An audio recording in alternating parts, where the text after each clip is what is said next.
Hey everyone, this is officially my 2025 Motorsports review. Man, I need a haircut. So anyways, to start things off, I started iRacing in late 2024. I mainly got started in it in 2025, and I started my first NASCAR iRacing series in February of 2025. Also around that time, I went to the Daytona 500, which was pretty epic, and I also did my first ever go-kart race in March. So I started taking driver's ed classes in late June through late July, I believe it was. And also around that time was the start of the Full Throttle summer season. It was my first ever competitive karting league races, and it was like totally new for me. So I started those. I got 4th place on my first race. There were 6 of us most of the time. I'd say that was still my most fun karting season I've done. So that season went by. I was able to land podiums most of the races. I even won one actually, and I finished 2nd overall in point standings. So a really good first season for me. Around when the new school year started, I am now in 9th grade. I moved up to high school this year. So around that time also, in September, around my birthday, the Full Throttle fall season started. So I was moved down to a lower weight class, because I'm super light. I was like still the lightest one in my weight class, besides Nate. And yeah, so my first race, I think I actually won. Yeah. It was either I got 2nd place or I won the first race. So that was a good start to the season. I won 4 races, I believe, and I missed a week also to go to the Phoenix Championship NASCAR races. So that was super fun. I ended the fall season with a full night sweep.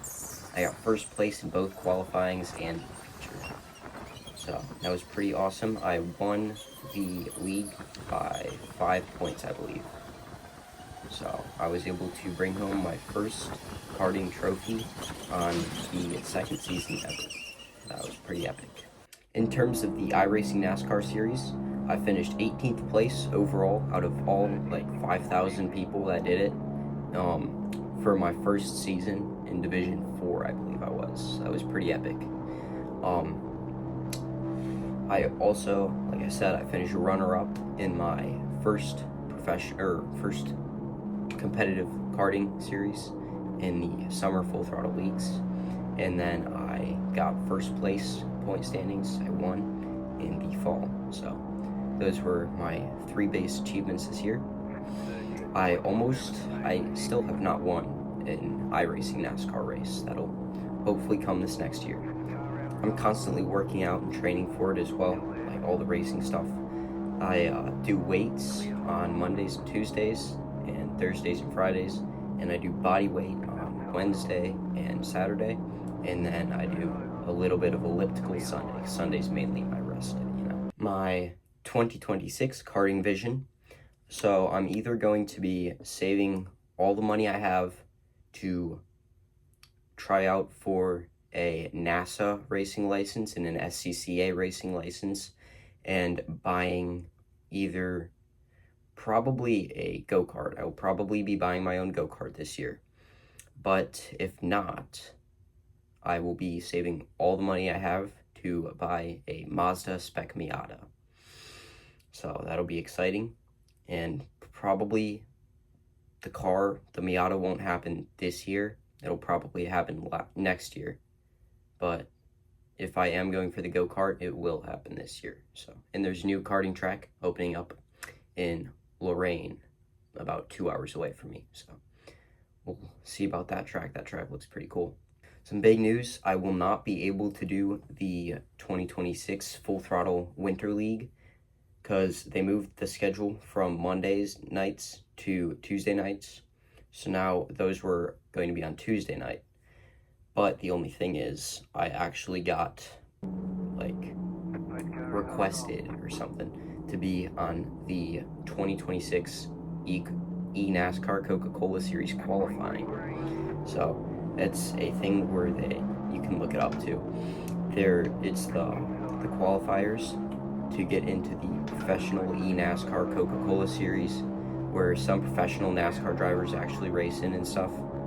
So basically how it works is it's going to be everybody that is trying out for it does, like, I think 11 qualifiers from February to May, and there are 20 people, the 20 top drivers from last year's eNASCAR series are going to be already moving up to this one. So they're going to take 30 of the best people from qualifying, and I might be in there because I finished 18th last year. So I might be in there. That'll be cool. They take 30 people, and they have 20 NASCAR teams, like actual legit racing teams, pick drivers. So to run in the actual eNASCAR Coca-Cola Series, which has a prize pool of $500,000. So that can be my ticket to real life NASCAR. That'll be epic if it happens. I will also still be doing the iRacing NASCAR series. I might actually be doing I might be switching up to the open setup races, but it's gonna be tricky. I actually probably won't do that because I have to still, the eNASCAR Coca-Cola series is probably gonna take up most of my time. So I'll still run the fixed NASCAR iRacing series setups. As for sponsors, I would like Junior Motorsports, if you're out there, I would like you guys to be my sponsor. I mean, I've worn my hat in like all my races, I think.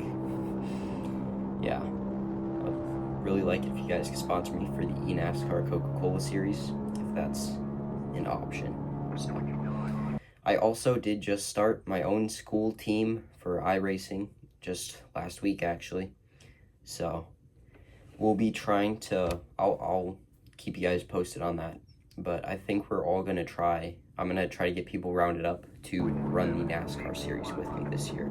So I might be getting some teammates, which will be important for the drafting tracks, especially. Anyways, thank you guys for watching. That'll be it for my 2025 to 2026 review. And I'm going to go shovel now. So, see you guys.